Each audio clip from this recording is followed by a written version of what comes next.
Hey everybody, what's up and welcome back to today's video guys. And today guys, I'm going to go ahead and be showing you how to go ahead and import products from a CSV file into Odoo.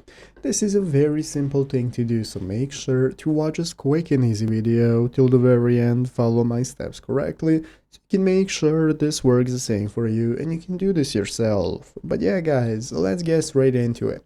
So the first thing we want to do is to go ahead and open up the official Odoo website right here, odoo.com, if you have not already. So if you do not already have it open up, go there and now we can go ahead and sign in. So if you do not already go ahead and have an account, just go ahead and create one. So once you've gotten that ready, we can go ahead and log in the upper right corner. And now we're going to access our website right here. From where we can get started with accessing our configuration, site settings, and so on. So let's go and take a look at how to import products into your store. So the Odoo Sales app provides a template for importing products, as you can see right here on the official Odoo documentation page. So what we're going to do is install the sales application. You're going to go to the configuration tab right here at the top of the screen and open up the apps.